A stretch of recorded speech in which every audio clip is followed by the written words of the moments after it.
Tonight, the U.S. sending a message to North Korea in the form of B-1 heavy bombers. The supersonic aircraft deployed to the region for the first time in 5 years, taking part in the final day of a vast U.S.-South Korean military exercise. The bombers are a response to an unprecedented barrage of missile tests by the North. More than 30 weapons fired this week, including 4 more today. We are absolutely united in the face of these actions. Kim Jong-un's regime says the real provocations are the U.S.-South Korean military drills. But with those drills now finished, will the North stop its escalation? Or are the missiles just a warm-up ahead of a possible North Korean nuclear weapons test?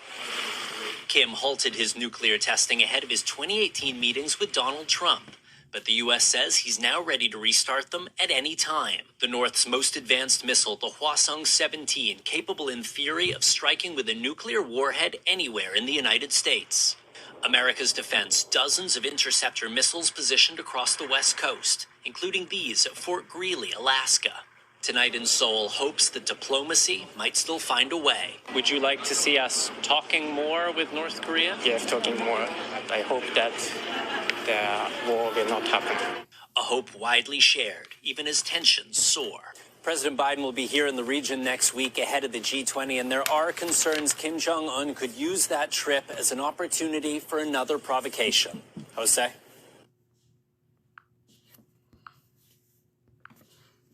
All praises, infinite honor, and glory be to Yahweh, by Hashem Yahweh, by Hashem Rakah HaKodash, double honor, as always, to Yah, to the elder apostles of Great Millstone, peace, love, blessings, and salutations be to the hopeful elect, Habayath Madabadah, which is the house of David, the brothers laboring day in and day out, giving all diligence to make their calling of election sure, helping seal the elect of the nation of Israel for the return of our Lord, Hamashiach Yahushai, is at hand, and to the Akim Wa'ath, which are the brothers and sisters that also listen and believe on this glorious gospel that's being preached throughout the four corners of the earth. Unto you, I say shalom. Shalom to the hopeful elect. This is the brother Sagalah, back another day, all through the spirit of Yahweh Shemi Bashai. Adawan Ratazah, this lesson is edifying unto the hopeful elect, the believers that are going to view the lesson. So shalom, I greet you in peace, and I greet you in the spirit of Yahweh Shemi Bashai by way of this word. I pray this lesson is exhorting, and comforting, right? So let's jump into it. As you see the title, and then you saw the video that I just played, which is the premise of the lesson, and this article here, which states, and it's from 2 days ago, North Korea missile tests were practiced to attack the South and the U.S., the South being South Korea. So North and South Korea has had that long-standing, relationship as enemies, dating back to the Korean War and after. So this is a perpetuation and a continuation of all the things that's been being done by Kim Jong-un. Now the provoking is getting greater because we're getting closer and closer to World War III. So that provocation now has had North Korea fire about 30 rockets in the area of South Korea and Japan, and over Japan, and in that region, which is known as the Korean Peninsula. So this is what's going on the eastern side of the world, as what we see going on in Ukraine, and you got Belarus now, here recently making threats to go into Ukraine, and America saying they're going to step in. So we see all these things as the working of the Lord. The king's heart is in the hand of the Lord when you're reading Proverbs 21:1. He turneth it whithersoever he will. So these rulers on the earth, these kings on the earth, are being guided by way of the angels, which is through the spirit of Yahweh Shemi Bashai, to bring forth, that mighty end, which is World War III, which was promised, throughout all the scriptures. And we'll touch on that, here in a second. So I'm going to start and read a little bit of the article and get a few precepts. Once again, I don't want about desire, Lord willing, this is edifying. Now it says Seoul, South Korea. This is from the Associated Press. It says North Korea's military said Monday its recent barrage of missile tests were practices to mercilessly strike key South Korean and U.S. targets, such as air bases and Operation Command systems, with a variety of missiles that likely included nuclear-capable weapons. The North's announcement underscored leader Kim Jong-un's determination not to back down in the face of his rivals, push to expand their military exercises. But some experts say Kim also used their drills as an excuse to modernize his nuclear arsenal and increase his leverage in future dealings with Washington and Seoul. Now, it goes on to say North Korea fired dozens of missiles and flew warplanes toward the sea last week, triggering evacuation alerts in some South Korean and Japanese areas in protest of massive U.S. South Korean Air Force drills that the North view as an invasion rehearsal. U.S. and South Korean officials responded they would further enhance their joint training events and warn the North that the use of nuclear weapons will result in the end of Kim's regime. Now, at what time on the earth were people, speaking in this manner, that it would be the end of his regime? Meaning, in order for that to happen, that means that, North Korea would be attacked and be destroyed. Pretty much what you see going on in Ukraine would go on in Ukraine. That's what's going on in Ukraine would go on in North Korea. That's the rhetoric. Those are the verbal threats. These are known as the wars and rumors of wars, the threats of war. So we see clearly what's going on. Now, I got everything I wanted from that particular article, and I'm gonna get a few precepts, because that's the rhetoric, that is the verbiage, that is the talking points that's going on worldwide, which is that America, and for now, the beast system, which is the European Union, NATO, and those that are aligned with them, are now speaking in a manner in which they are threatening to actually use preemptive strikes, which preemptive goes into to do something before someone else can do it, right? So using preemptive strikes in order to isolate, in order to take away Kim Jong-un, his regime, to dethrone him ultimately. And that's going to take the use of nuclear weapons. So all that would do what? Escalate and further push World War III. So now let's get into it a little further. This is the book of 2nd Ezra 15. In verse 20, it says, Behold, saith Yahweh, I will call together all the kings of the earth to reverence me, which are from the rising of the sun, from the south, from the east, and Libanus, to turn themselves one against another. So the nations are turning themselves one against another. This is the will of Ha'adawan Yahweh Yahushai, to turn themselves one against another and repay the things that they have done to them. And who are the them? Speaking of the elect, the people of the Most High, the Israel of God. Verse 21, like as they do yet this day unto my chosen, so will I do also in recompense in their bosom. Thus saith Ha'adawan, power. So the Lord power Yahweh Yahushua said he's going to recompense the nations for what they did to them, to the believers, to the nation of Israel. But the believers are going to be given salvation, out of World War III, which is ultimately the seventh trumpet, which are the missiles. The elect are going to be preserved during this time. So let's go further and show that more with another quick precept. This is the book of Zephaniah, the 3rd chapter. And a lot of times we go into these things, a lot of this is repetitive because, the scriptures speak about how the end would come. The battle of Armageddon, Armageddon in the Hebrew, the mounting of the troops, in the valley of Jehoshaphat, Yahweh Shaphat, which means the land where Yahweh judges. All the nations are being brought there. So let's show this precept going into that. Zephaniah 3:8, and it reads, Therefore wait ye upon me, saith Yahweh, until the day that I rise up to the prey. For my determination is to gather the nations. So the Lord, Hadawan Yahweh Yahushua, is determined to gather the nations. As why we see North Korea, what's going on there, and what's going on once again in Eastern Europe, in Ukraine, and with Russia, and the instability that's in Europe, which also the Nord Stream gas pipeline, which provides a lot of oil or a lot of natural gas, which is used mostly in Europe to heat the homes of most Europeans throughout, Europe, that has been actually suspended. It was attacked, supposedly, and Russia has halted, a lot of the use of it. So the natural gas that would normally be sent to Europe is not being sent there. So that's causing more instability. So now, the Most High says his determination is to gather the nations. That's part of him gathering the nations. It's causing all sorts of uprisings and a lot of this provocation that we see. A lot of this talk back and forth about nuclear strikes and preemptive strikes.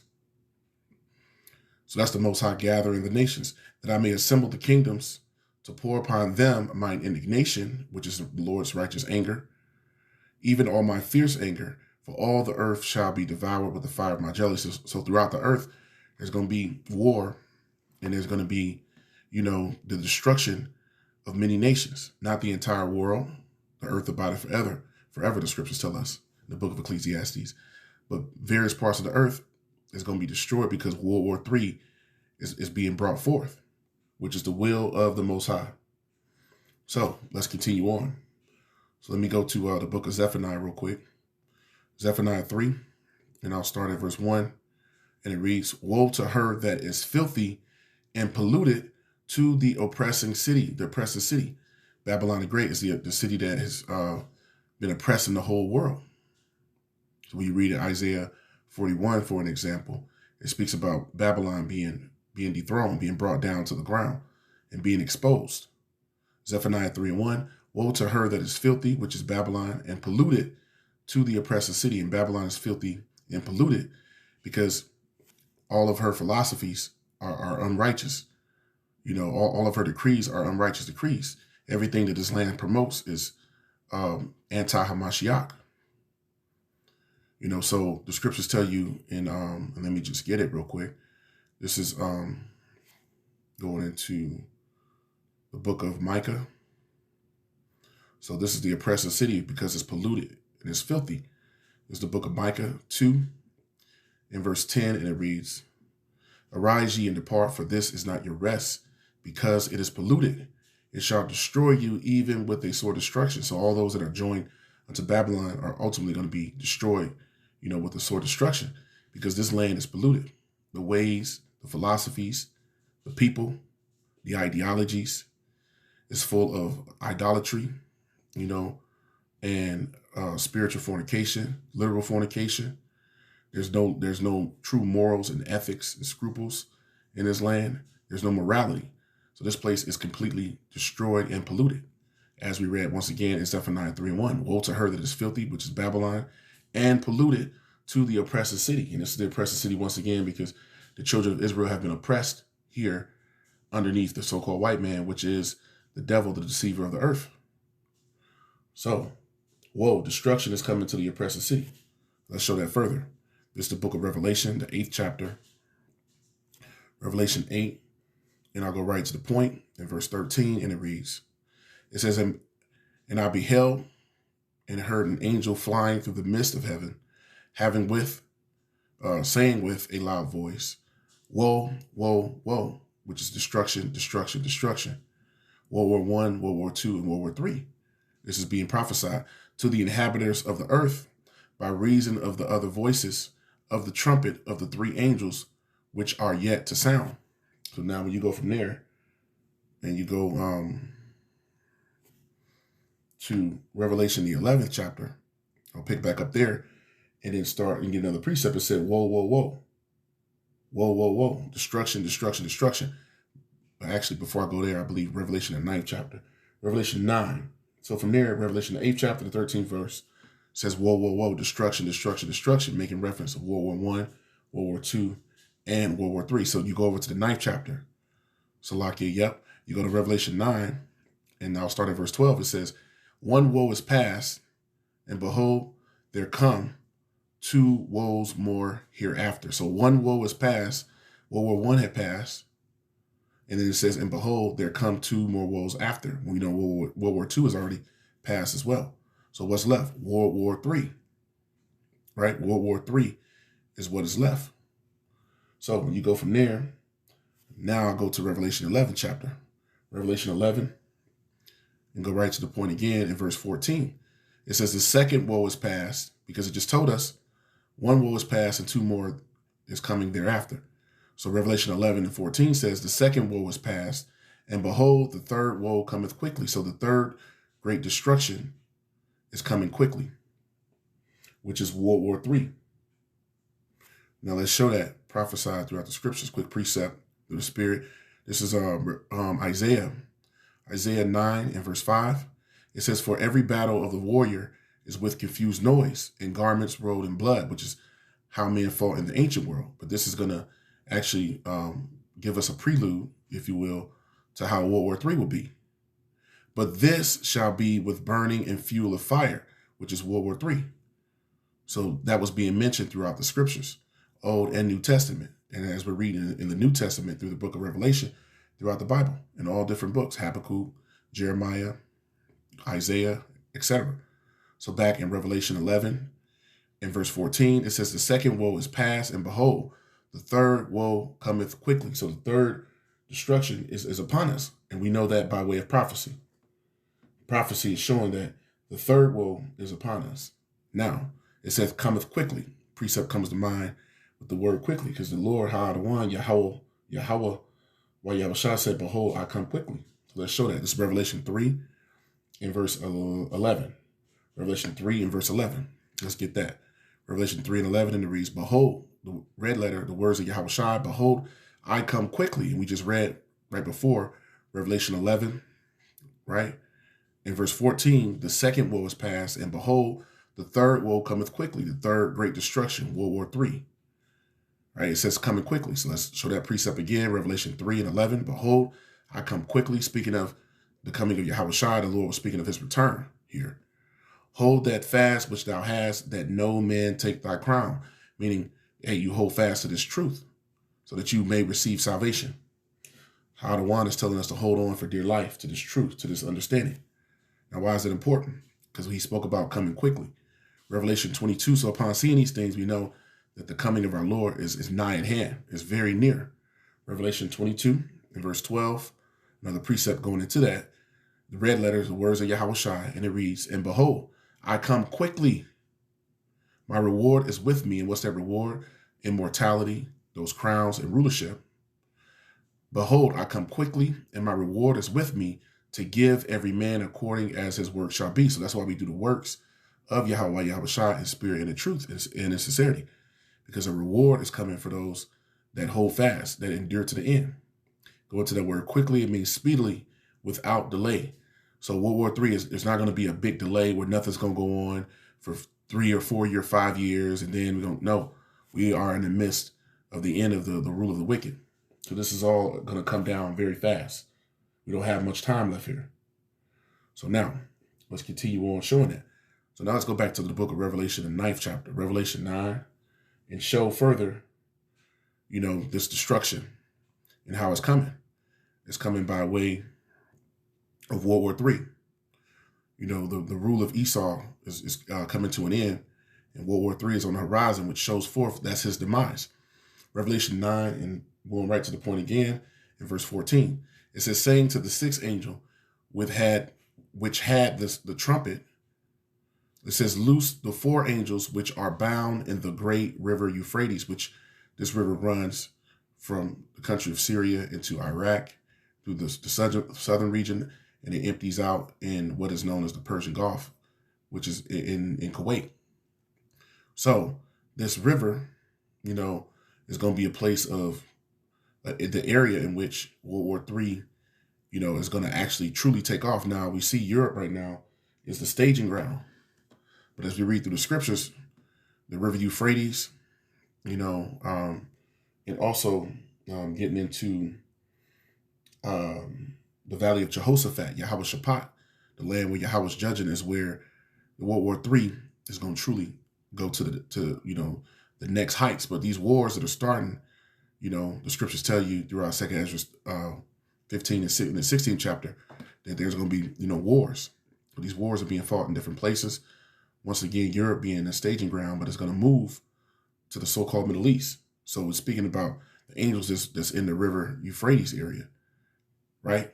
Verse 15, Revelation 9 and 15, and the 4 angels were loosed, which were prepared for an hour and a day and a month and a year for to slay the third part of men. And that is Esau's the third part of men.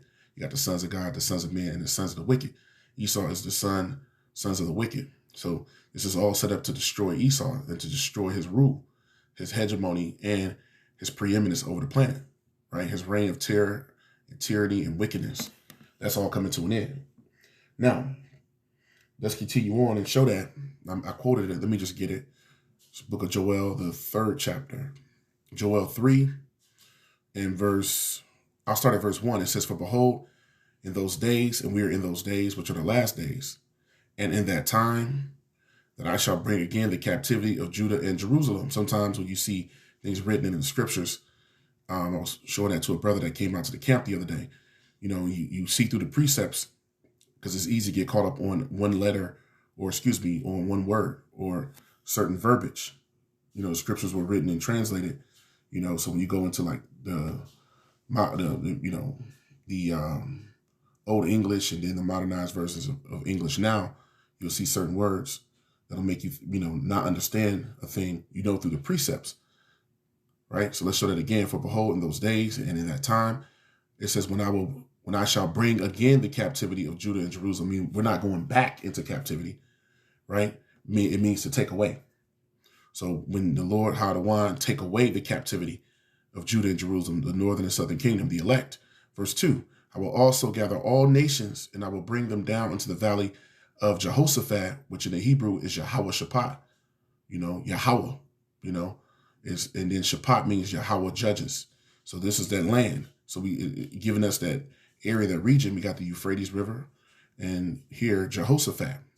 Now, when you look up Jehoshaphat here in Joel 3 and 2, once again, it goes into the land where Yahweh is going to judge. That's where he's drawing the nations at ultimately to fight World War III. Now, when you look it up, it goes into the symbolic name of the valley near Jerusalem and the place of the ultimate judgment.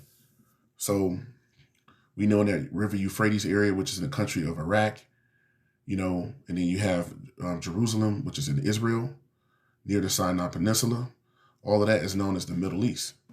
So we know World War III is going to be fought in that region. It says, "Into the valley of Jehoshaphat, and I will plead with them there for my people and for my heritage Israel, Yasha'Allah, whom they have scattered among the nations and parted my land." They parted our lands. They've divided up the nation of Israel, the actual land. It's been divided up. And the people, the true Israelites, have been scattered in the four corners of the earth, pertaining to Deuteronomy 28 and Leviticus 26, and throughout the scriptures. It tells you that we will be sent to the four corners of the earth by way of slave ship. So this all shows that the Most High Yahweh Yahushua is once again calling all the nations together to fight, in this last world's war. And all that's going on is pushing that further each and every day. So every day we are one day closer, to the kingdom, to rulership, and to having our enemies in derision, and putting the world into servitude, into slavery, and most importantly, putting Esau, Edom, once his 1,000 years are up, putting him out of existence. He won't exist anymore. So with that, we pray that this lesson was edifying. I pray it was edifying through the Rakak Wadash. I want to give all praises, infinite honor, and glory unto Yahweh, by Hashem Yahushai. Call hello Yahweh, by Hashem Yahushai, by Hashem Rakak Wadash. A double honor as always to Yah, to the elder apostles of Great Millstone. Peace, love, blessings, and salutations be to the hopeful elect. Habayah from Madawadah, the house of David. The brothers is laboring, giving all diligence to make their calling of election sure on the four corners of the earth. Help us seal the elect of the nation of Israel through the spirit of Hamashiach Yahushai, so that the return of our Lord Hamashiach Yahushai is at hand.